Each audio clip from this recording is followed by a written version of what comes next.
The investigation determined that the accident was caused by the sudden loss of altitude and lift due to downdraft. At 9:56, the crew entered IMC, which is Instrument Meteorological Conditions. To the layman, it is they flew into clouds because they no longer could stay away from the clouds, so they flew into clouds and transitioned to IFR. Now, IFR is Instrument Flight Rules.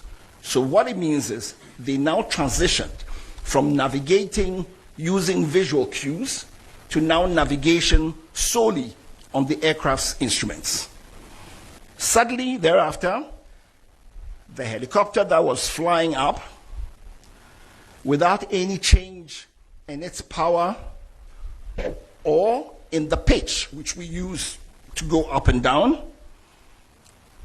suddenly lost height and impacted a ridgeline. The helicopter was airworthy, but it lacked additional safety enhancements. I know a lot of Ghanaians will be curious to know if the investigative committee listened to the audio recordings, of the helicopter. And I want to find out if indeed you listened, if it's possible to give us an idea of what happened in that moment. To rule out any potential human causes, we also examined the qualifications, experience, and competence of the crew. The captain has a postgraduate certificate in safety and accident investigation from Cranfield University, UK, in 2024. The captain was a qualified FAA, that's the Federal Aviation Administration, commercial and instrument-rated pilot from Bristol Academy, Florida, USA, in April 2015, 10 years ago. Within the Ghana Air Force, he was recategorized in March 2025 as a Cat C pilot. That is, a pilot qualified to be a captain on the helicopter, the Z9 helicopter. And he had a green instrument rating.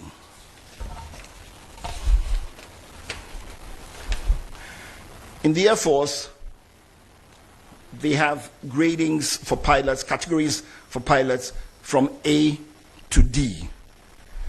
D being, depends on what you call high and low, D being for the initial, sort of, and then you go all the way to A. It's interesting to note that for quite a while, and as at now in the Air Force, the highest category is Cat C. So the pilot was totally competent to be flying this plane.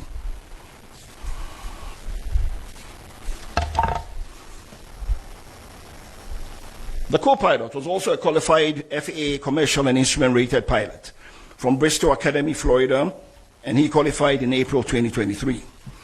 In December 2024, he was recategorized within the Ghana Air Force as a Category D pilot on helicopter type with a white instrument rating. To further rule out any potential human causes, we examined the medical and psychological records of the crew.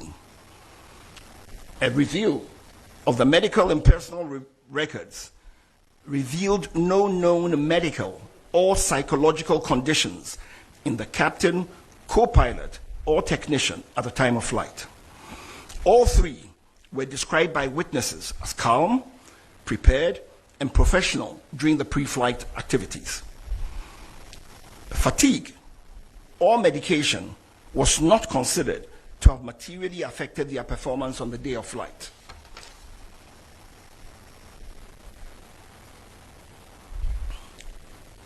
Now to the sequence of events. The flight departed Accra under visual flight rules in marginal weather. The flight to Brofuyedru was uneventful. Brofuyedru is approximately 90 miles from Accra, about 10 miles from Obuasi. As the flight approached Obuasi, visibility deteriorated rapidly due to mist and low clouds. At 9:56, the crew entered IMC, which is Instrument Meteorological Conditions.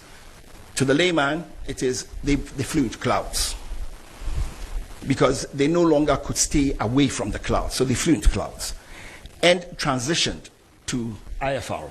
Now, IFR is Instrument Flight Rules. So what it means is they now transitioned from navigating using visual cues to now navigation solely on the aircraft's instruments. The crew then initiated a climb to cross terrain that they were aware of. They initiated the climb to cross the terrain.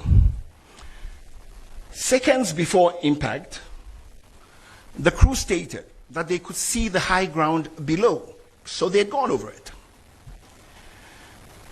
Suddenly thereafter, the helicopter that was flying up without any change in its power or in the pitch which we use to go up and down, suddenly lost height and impacted a ridgeline at about 1370 feet above sea level. And this was about 6.5 miles from the destination, and this happened at 9:58.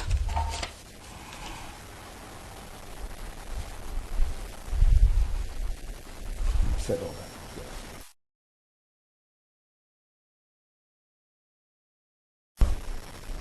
Is what the planned track had been. The purple line is what the aircraft actually flew. And that took place because it was avoiding clouds and so on and ended up where it was.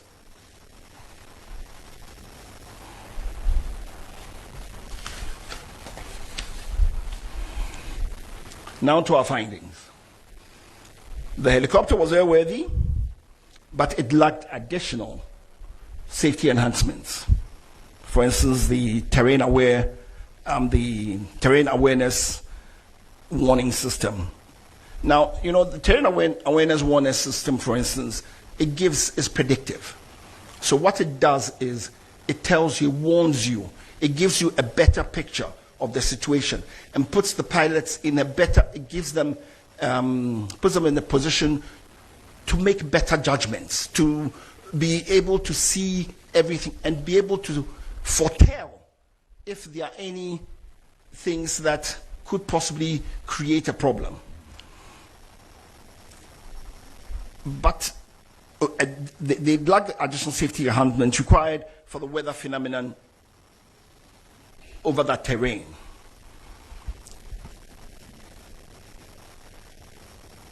There was adverse weather, there was limited visibility, there was rising rugged terrain, with this terrain induced complicating factors, and there were no ground-based navigational route aids en route.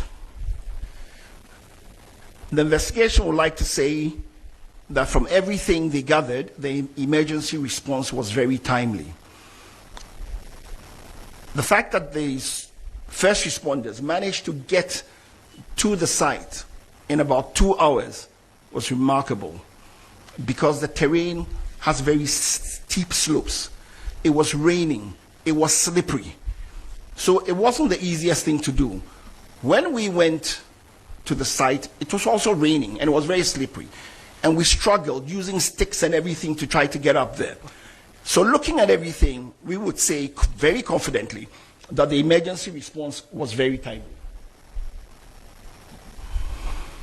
The investigation determined that the accident was caused by the sudden loss of altitude and lift due to downdraft.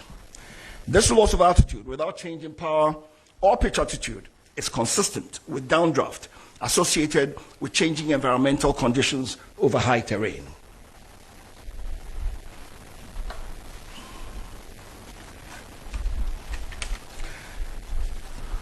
In our findings also, we said there's limited national navigational capacity, a capability for en route and remote area weather services. We also looked at training and realized that the Air Force doesn't have much simulator training. We looked at flight monitoring and realized that there was no flight data monitoring also taking place. For flight following and tracking of aircrafts, we realized that it was also not there. There's no secondary surveillance radar, no automatic dependent surveillance broadcasts, or any other real-time tracking of aircraft.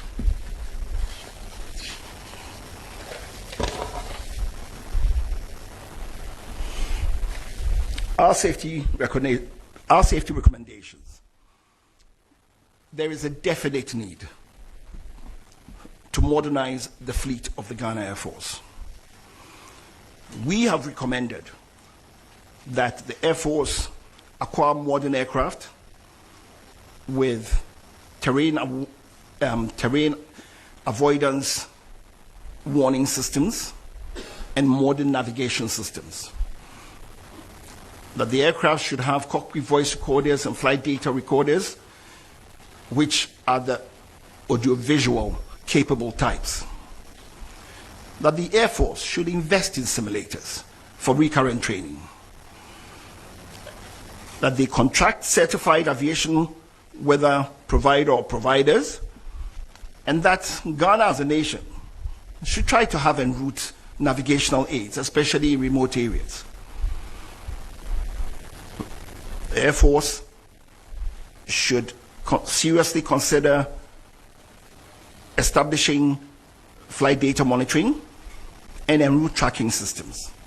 And finally, we believe that they need to acquire ground support equipment, modernize what they have.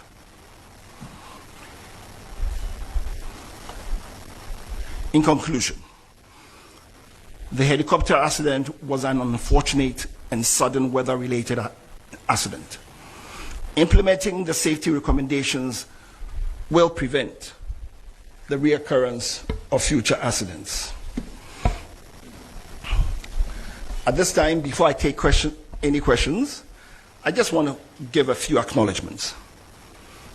I'd like to acknowledge the efforts and the support that the team had from the National Security Secretariat, led by the National Security Coordinator.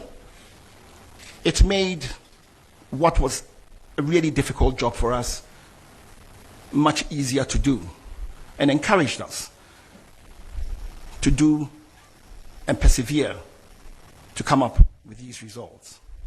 I know a lot of Ghanaians will be curious to know if the investigative committee listened to the audio recordings, of the helicopter.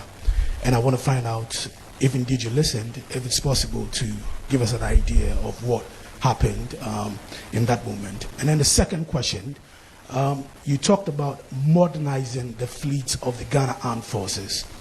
I know right after the incident, there were calls to modernize the fleet, and this revelation is definitely going to reignite the calls, especially also coming on the back of recent discoveries about the presidential jet. I know there are investments, there are plans to inject $1 billion to retool the security agencies. As an expert, I want to find out how fast should we do this and which areas should we look at. Thank you. Thank you very much. Are there any other questions, please?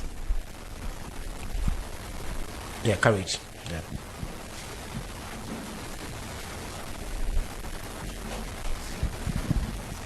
Komla Kulicha, I work at Media General. What was the sudden cause of the loss of altitude for the aircraft, and also the fact that there was postponement in the airworthiness of the helicopter? One, was there an understanding why the Ghana Air Force postponed the initial maintenance of the Z9, and what was the reason behind this? Thank you very much. Any other questions, please? Okay, so Captain Fojo would answer these, after which we'll come back for another round of questions. Thank you very much.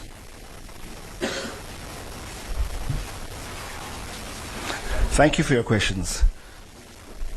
Yes, we listened to the CVR. We listened to it several times. And it is part of what informed us of what caused the accident. And for modernization of the fleet, we think it should be done immediately. Tomorrow is not fast enough. As soon as the country can afford and do it, we should do it, because it would help the Air Force with this core mandate, part of which is to fly dignitaries all over the country. And I think we owe it to ourselves as a nation to make sure that we have aircraft fit for purpose, aircraft that are the highest technology, to make sure that everything is very, very safe. Yeah. To the sudden loss of altitude, I'm sure it was in one of the slides.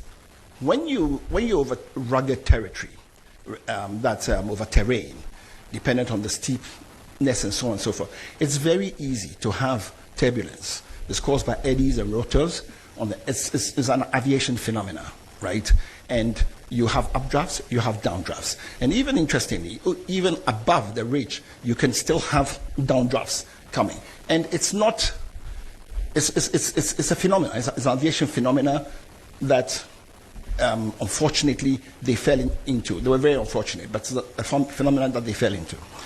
And because there cannot be any other reason for that sudden loss of altitude for a plane climbing with power, with a pitch attitude, right? Because you see, the flight data recorder, to just help you understand the whole thing, the flight data recorder records the last 10 hours of a flight. The cockpit voice recorder records the last 2 hours of a flight. The flight data recorder, this particular one of this helicopter, records 93 parameters every second.